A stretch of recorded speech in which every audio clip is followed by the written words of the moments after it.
Turned out I knew about the trade, but I didn't know anything about business. And the answers that I was getting back from these people, these were business people.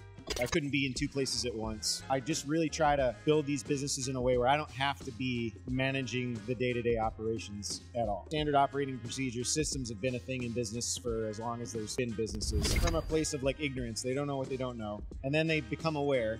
And I know this because this is exactly the path that I followed. I became aware, and then it was like I couldn't stop. Ties things and over-managed things like crazy. Yeah. So there's a balance. Yeah, totally. That I've made and I see others make is they implement things and then they don't monitor the results and they don't monitor the compliance. Welcome back to the Built by Me podcast. Today, we're joined by Caleb Wininger, the owner and founder of Lake State Cleaning. Since 1999, Caleb has grown his business into a 7-figure powerhouse in the Metro Detroit area. With extensive experience in building and automating home service companies, Caleb has helped hundreds of small business owners overcome growth challenges. He's also a partner in 3 other home service businesses and works as a consultant in the home service SaaS space. Today, we're going to be talking to him all about SOPs, standard operating procedures. Let's dive in and talk about his journey and his insights. Good? We're rolling? Good to go. All right, Caleb. Welcome to the Built by Me podcast. Thanks for being on today. Yeah, glad to be here. Thanks for having me. So today we're talking all about standard operating procedures, SOPs, fun topic. So I want to start, you started Lake State Cleaning back in 99? Yeah. It was, yeah. How was your mindset as an entrepreneur evolved since then? I kind of think of myself as an accidental entrepreneur. Like I never thought of myself as a business owner. I didn't really have big goals or big dreams. I wasn't the kid with the lemonade stand or any of that. And I started this business just because I needed to make some money and I was trying to get married and I just was like, this is all I know how to do. And so I'm just going to go for it. And early on, that's all it was. It was just a job, really. I didn't have a plan or a direction. I think I got far enough into it that I realized I'm going to have to make some changes to this if it's ever going to be something that can be more than just a job where I'm just working it all day, every day. And so that's when I kind of, the entrepreneurial light switch, I think, turned on for me. I realized I had to develop a lot of new skills and new ways of thinking about things and implement a lot of new stuff to get the business to something that I was eventually either going to be able to sell or step away from or not have to be out on the truck all day, every day. And so I think that the first part of it was just becoming aware of, oh, I guess I'm an entrepreneur. And then... When was that moment? I think, you know what it was? I was kind of stuck in my business and I had, some employees and a couple trucks on the road, but I was having a hard time growing. And so one of the avenues I was looking at was acquiring another business, and someone in my market reached out to me and we got into conversations about me buying him out. And so I went online and I started asking some questions on some business forums of like, how do I buy a business? I've never done this before. I don't know the first thing about it. And I thought I knew a lot about the business I was in at the time, but it turned out I knew about the trade, but I didn't know anything about business. And the answers that I was getting back from these people, these were business people. Yeah. And it just was like an epiphany to me. There's a whole world out there that I don't know anything about. Right. And once I became aware of that, then I was just all in. I just dove into it and learned and had hundreds or thousands of hours of conversations with entrepreneurs and read tons of books. Just anywhere that I could get information, experience, insights from people. I was hooked at that point. Yeah. And that's when I really started developing, I feel like, as more of a true entrepreneur at that point. I love it. I love it. I think a lot of people have that where I'm good at the trade, I'm not good at the business part yet, and it's just something that you have to learn. What do you think has been the hardest thing that you've learned in your journey of, going from I'm good at this trade to now I have to also be good at business? Yeah. The hardest early obstacle was just letting go of control. Because I was really dedicated to my work and I was really proud of how I did things and how I took care of my customers. And I think this is a really common thing. Yeah. Now that I'm a coach, I see this all the time. Typical entrepreneur. No one can do it better than me.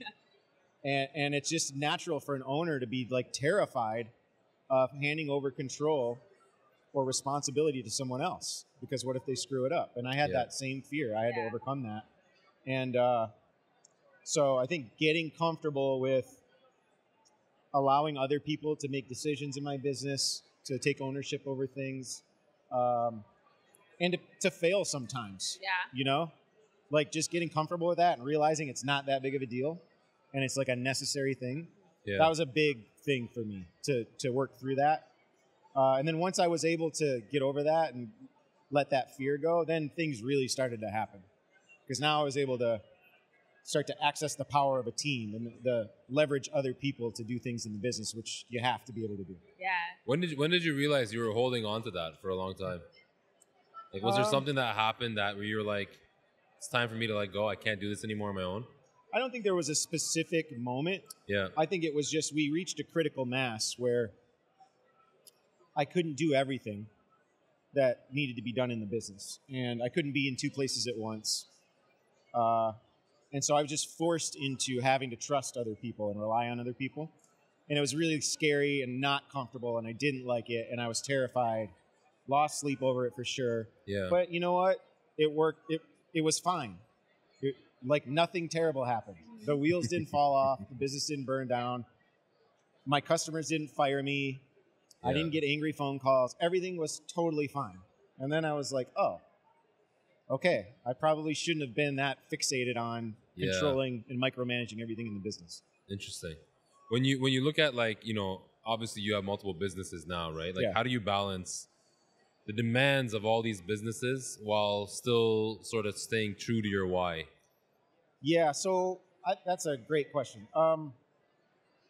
For me, a big part of my why is time freedom, to just pursue things that I really enjoy and work on things that I enjoy and work with people that I like. And so the way that I try to do that is by not managing any of my businesses. Like I'm not an operator. I try not to get in that seat. I delegate that to people who are, to be frank, they're better than me at it. Yeah. And so that's how I've managed that. I've just really tried to partner with or work with really talented people that can lead and manage my businesses. And then that allows me to stay in more of like a visionary capacity, ideas and, you know, maybe leadership and vision and you know, big strategy kinds of things, which is just where I'm comfortable and where I like to be. So I just really try to build these businesses in a way where I don't have to be managing the day-to-day operations at all. So I have a quick question. So you mentioned like part of your why is the time freedom. When you're starting a new business, a lot of that will take a lot of time, right? So it takes time away from you, but ultimately will leave you to that more time freedom. How do you balance the, should I start another one? Because when you went from 6 to 7 versus 5 to 6, like how was that different? How did you know that you wanted to do another one?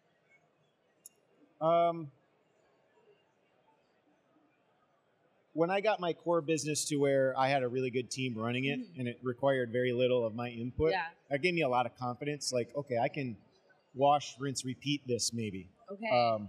And the stuff that I did there that worked and that continues to work, I can like rubber stamp that onto other situations.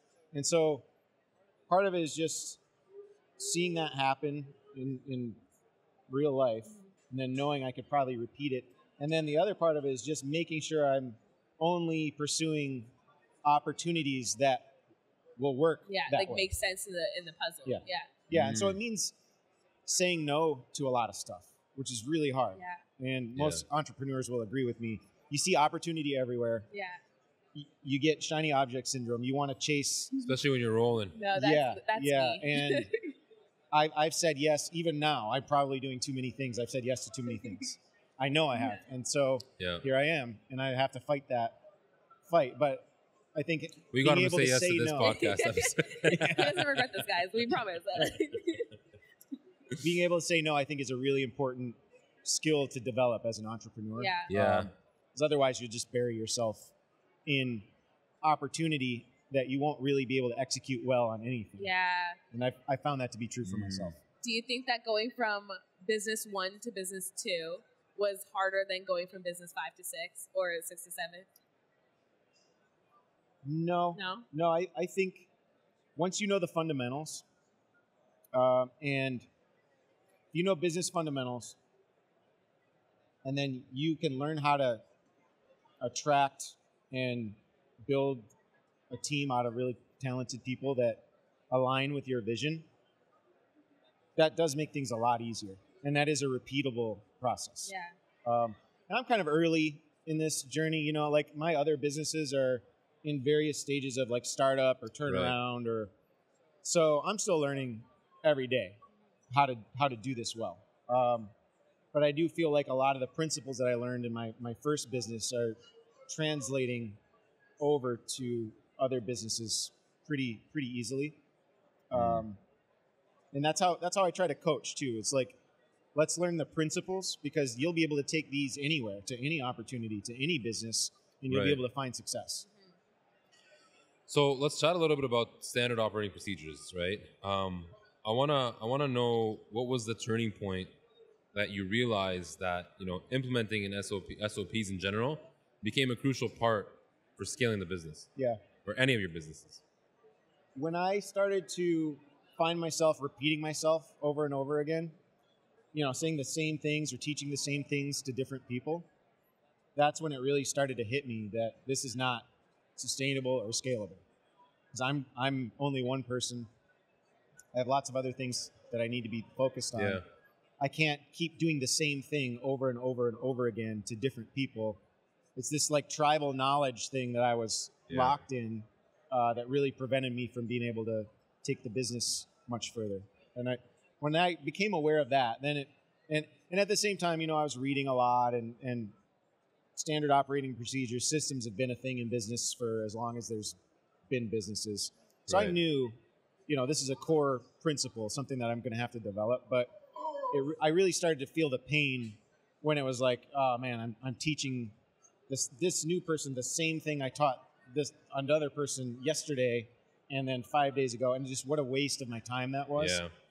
So that's when I really started to like think hard about how to develop a good system, and really leaned into that in my business. That's a good point. It's a really good point. Yeah, because a lot of times you don't realize it, but you spend a lot of your days just like repeating the same thing over and over and over. And you're like, I could be doing a lot more with my time. You see, you need more systems in your life. That's right. What's an example of I think we all do, right? Yeah. What's an example of an SOP that you think every home service business owner should have?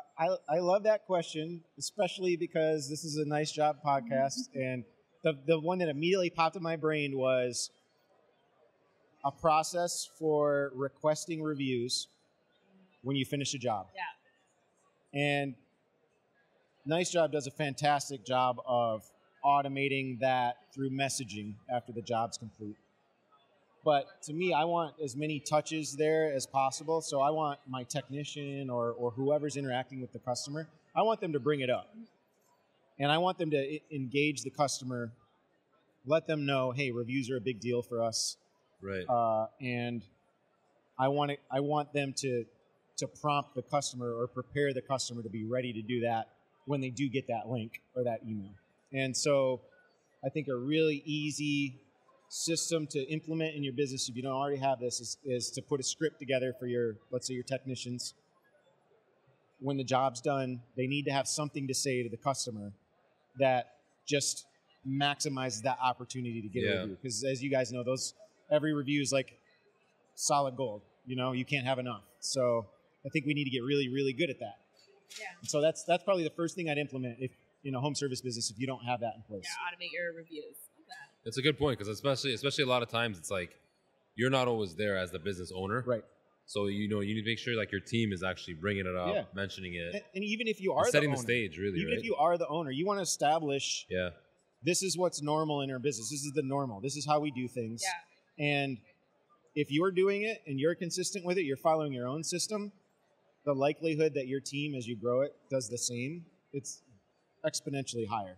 And I see that a lot. Owners will try to implement these systems and then they don't follow them themselves.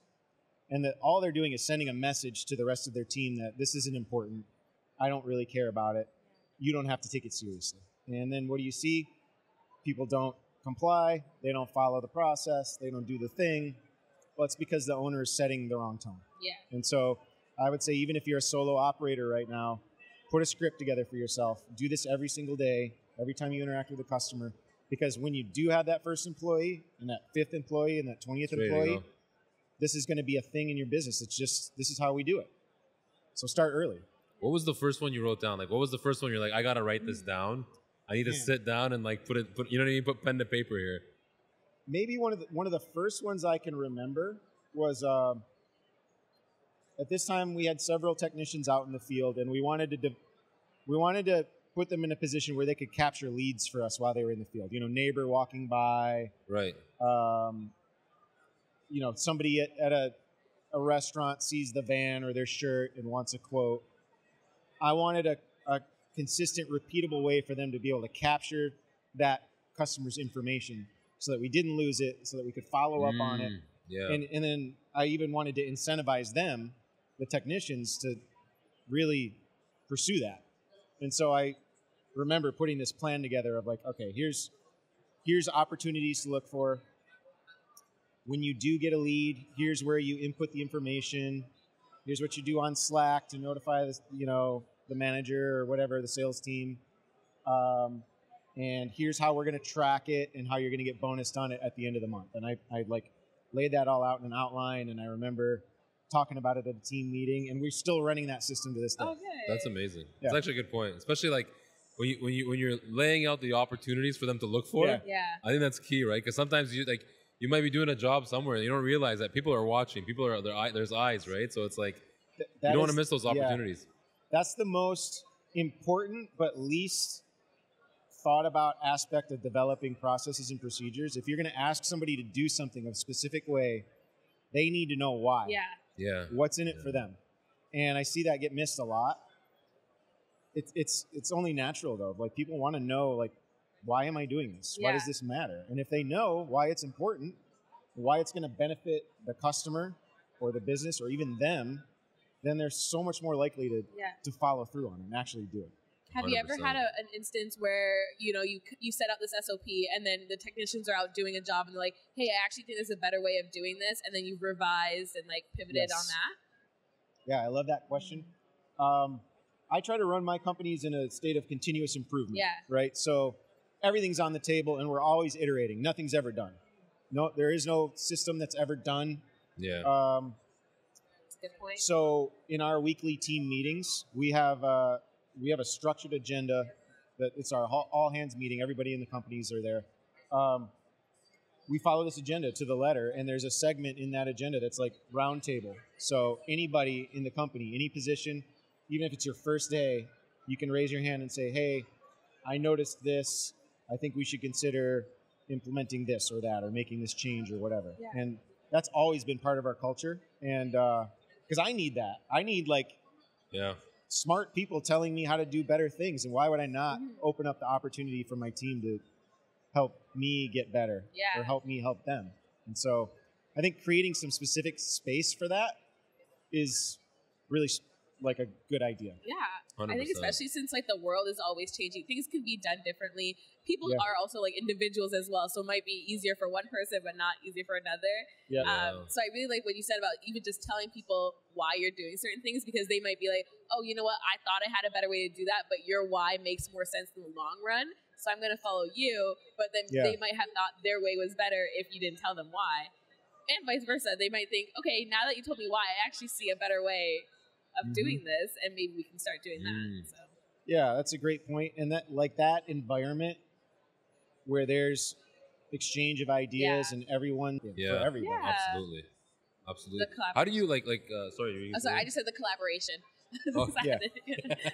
No worries. How do you not get overwhelmed as an entrepreneur? Right? Like when it comes to like, I have so many SOPs I got to put together. Like, where do I start? Do you have any advice? That's what I've had a lot of conversations with pros about that topic. Because usually what happens is they start from a place of like ignorance. They don't know what they don't know.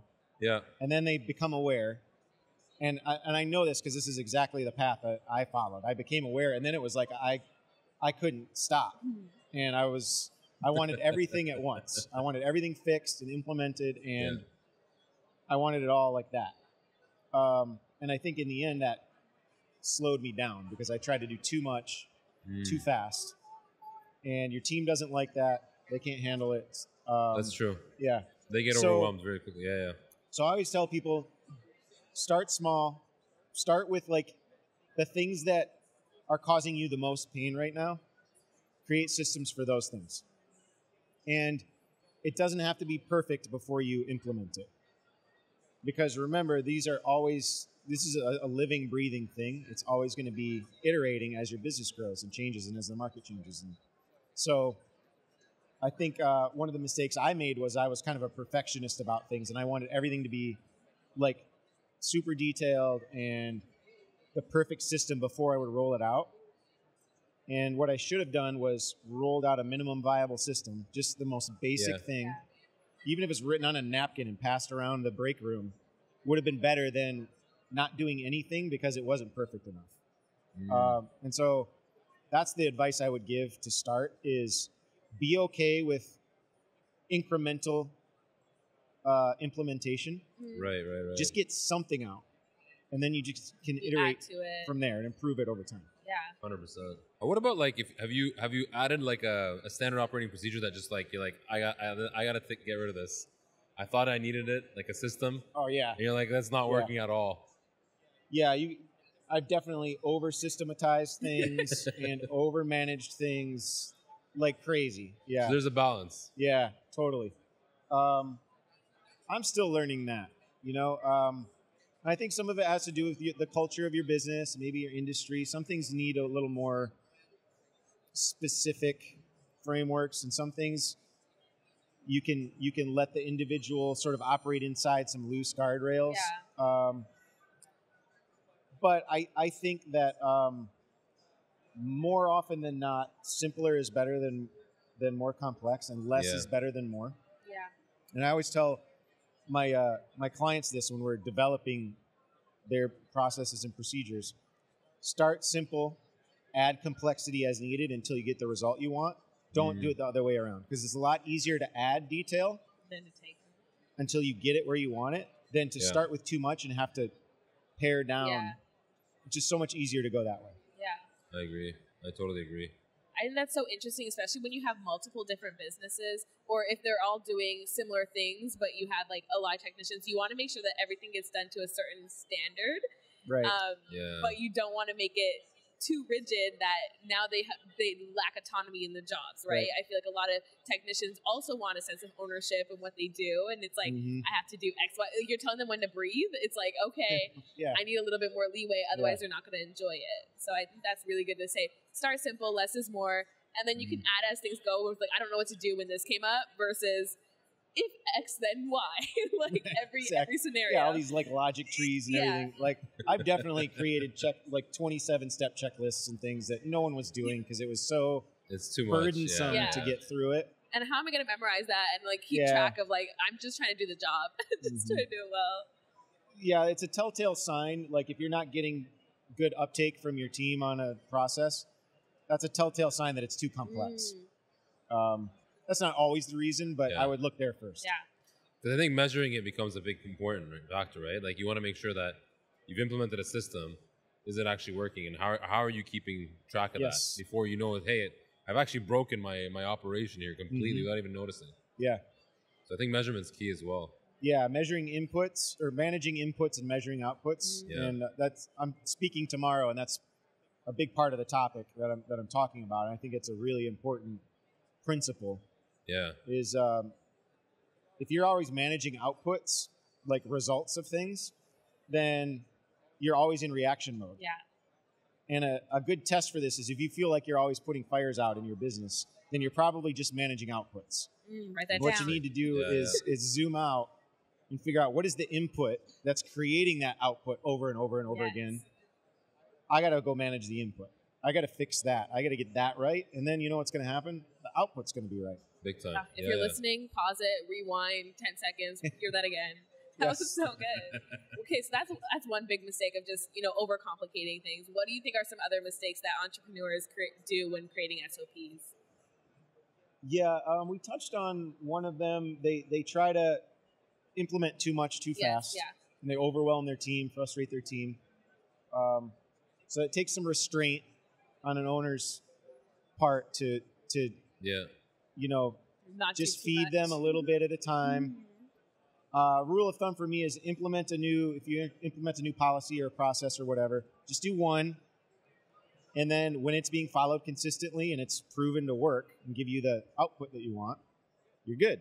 You move on to the next one and so on. Yeah. And that's a good way to do it. And I think another mistake that I've made and I see others make is they implement things and then they don't monitor the results and they don't monitor the compliance. So they'll do all this work to implement a process, roll it out to the team, and then it's like they forget about it. They never go back and check, is this actually happening? Are people complying? They don't know anything about how that process is actually working in the real world. And so that kind of defeats the purpose. Yeah. So whether it's you or someone else in your company, someone needs to have ownership over that implementation to make sure that it's working, that it's being followed, that it makes sense. A lot of times what looks great on paper when you translate it to the real world, it's just absolutely stupid. I've been there many times. So because it can actually have a negative impact on even like team morale, right? They can get to a point where like, I hate this. This is becoming a burdensome thing. It's not. I've seen the eye rolls from my team. Like, how do you here we manage go again. that? Caleb's back at it. Another system. So how do you manage that, right? Because do? something, like, if you're constantly giving your team like all these different rules and things and systems, they're gonna be like, here we go, one more thing. You know what I mean? I think when you're getting that reaction, hopefully it's not a culture problem. Like maybe you've got just the wrong people. Yeah. Assuming it's not that, it's probably just the pacing. You're probably just putting too much out too fast. Yeah. And then sometimes maybe you're not like going back to the why. Maybe they just don't get it. They don't understand why it's important. And so you need to spend a little more time with them there. Yeah. So that they can appreciate the value of what you're asking them to do. And would you say there's sometimes that you're actually getting some of these systems from the team? Like you're here, you're kind of getting the voice of the team. Yeah. And you're realizing things. I think that's going to vary from owner to owner. Like I tend to have a mind for it, and like I enjoy building processes and procedures. It just fits like my skill set. Right. Other owners I know they hate it. They have no taste for it. They'd rather be out selling or whatever. So I think you've got to know yourself. And if you need to delegate the actual crafting of these things, then do that. You have the vision, so you know what you want the output to look like. Yeah. Then I think it's really essential for you to go find somebody that can execute on those things for you, and just fill in your gaps in terms of like your abilities and your weaknesses and things 100%. like that. 100%. That's totally fair. But I'll say it's very validating to get to a point where you build a team where now they're creating processes, or they're coming to you and procedures. saying, "Hey, this would be great if we did this." Yeah, they're saying, "Hey, just want to let this. you know we implemented this, and it's going to solve the X, Y, and Z." And it's like, great, I love it. Okay, 100%. keep it coming. 100%. I think humans in general are creatures of habit. We like to have systems in our day-to-day lives. So like we know, like we're like, okay, when I wake up, I'm gonna brush my teeth, I'm gonna do this. It's like we like to have systems in place already in our day-to-day lives. So going into, if you don't have a system in place, I think people will naturally create a system for themselves. And then if it's working, then they can present it to you. So it's like, even if you don't have one yet, just think about what you're already doing and then write that down. You're probably already doing it. That's a good point. I think people on your team, one of the things they need from you is consistency and predictability. Yeah. And by their very nature, systems and processes do that. They provide that. Yeah. So it can be like a comforting thing almost for your team. If you don't have those in place, like you said, they're either going to create something for themselves or they're always going to feel like off kilter. Yeah. Like, I don't know what's right. Yeah. I don't know if this is right. I don't know if this is success or if this is failure. Right. I don't know where I stand. And so giving them something to measure their performance against is just like really comforting for for an employee. That's also a really good point of like the measuring success or failure, because sometimes you might feel like things are incomplete. Like, did I do this right? Am I finished? Am I not finished? Like, how do I know if this was a good job or not? Yeah. Other than just like, it just makes it more objective versus like subjective. Right. Oh, I think I did a good job. It's like, I followed this and everything went well. So I probably did a good job. 100%. Caleb, what about tools? Software tools for do you have any recommendations for documenting SOPs and managing SOPs? Google Docs in a private YouTube channel for your company, that's all you need to get started. I always say start with video and then add documentation if you can only do one or the other, because most people learn better from video now. So start with that. In terms of just like building out your documentation, checklists and things like that, most modern CRMs or field service management platforms have that kind of thing built in. But you still need to like explain the purpose of the checklist and how it's supposed to be filled out and what's supposed to be on it and how you're going to measure the results and measure the compliance. So there's still some work that needs to be done on that side of things. But the simplest way to get started is a Google Doc with, you can do the little checklist bullet point thing and break it down into like categories and try to break things down into something you could teach in 2 or 3 minutes. That's a pretty good serving of information. And then record it. Record yourself doing it, whether it's on a computer or you're on a truck or out in the field or whatever. And then you can link to the video in the doc, and it's just a quick, simple, lean documentation system. It's really easy. And a YouTube channel, you can have your company YouTube channel and just upload these videos and have them unlisted so that searchers can't find them, but the link will go directly to it. And it's just such an easy way to just get started. So I would say start with that and get some things built and get into the rhythm of this work. And then maybe you can start exploring, do I want to move this over to like an LMS or something like Trainual or something like that? That's fair. That's totally fair. Do you use any other softwares to help, not with the actual like coming with the list of SOPs, but the automation of anything in your businesses or anything to help with those? Yeah. We try to make as much use of automation as we can. So Nice Job obviously is one.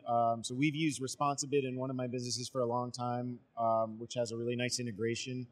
So anytime a job gets completed, automatically it triggers that Nice Job campaign.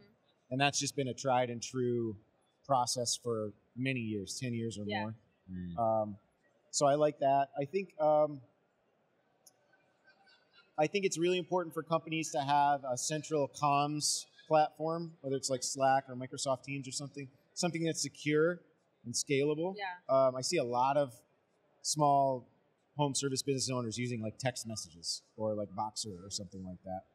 And I'm not a fan of that just because you don't have a whole lot of control over those conversations. Who's in what chat and who has what permissions, and send the wrong message to the wrong person. And just archives, that's true. For reference, or if there was ever a legal issue or anything like that.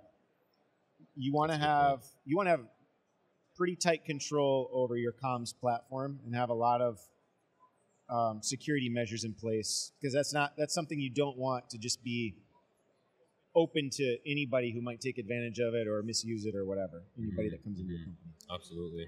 I want to wrap, but I want to ask you, what's one piece of advice? I think when you look back at your younger self, what's one piece of advice you could have given yourself when you first started out? I love this question, but the answer is so easy to me, and it probably sounds a little self-serving because I'm a Conquer coach now. But I would say if I could go back 20 years, I would tell myself to hire a business coach right away on day one. And just find a way to afford it. That would have sped my progress up 5x, because I muddled along for 10 or 12 years of trying to figure this out by myself. And it was really painful and really hard and really slow. And as soon as I hired a business coach, everything changed for me. And it was like it collapsed time for me, and saved me so much pain.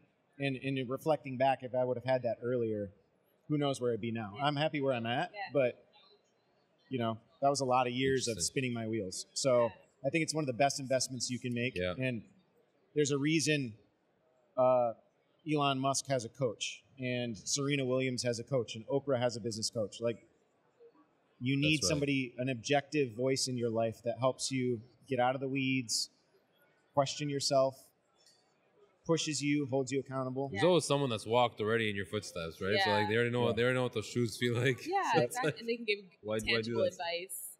Yeah, 100%. 100%. No, that's great. Thank you so much for being on. Before we wrap, where Thanks, can people find you? I'm We sorry? always ask, where can people find you? Oh. I don't know. Just Google me, I guess. Just type it. I'm not Type huge in. on social media, so I'm on LinkedIn. You can find me there. Yeah. You could probably find me on Facebook. Maybe you know somebody that knows me and they got my phone number. There you go. You can email me, Okay. caleb@conquernow.com. So anybody who has any questions or just wants to chat or whatever, Yeah. So it's Email would be great. CALEB. We'll probably We'll put link it, it in the description as well. yeah, Put it in the show notes and it'll be on the screen. You guys can check it out. yeah, there you go. Awesome. Thanks, Caleb. Thank you so I much. appreciate it. Thank you guys for having me. I really enjoyed it. Yeah, Absolutely. this is Anytime. great. Thank you. That wraps up this week's episode of the Built by Me podcast. As always, don't forget to like, comment, and subscribe to our channel and follow us on Instagram @BuiltByMePodcast. Until next time. Keep building.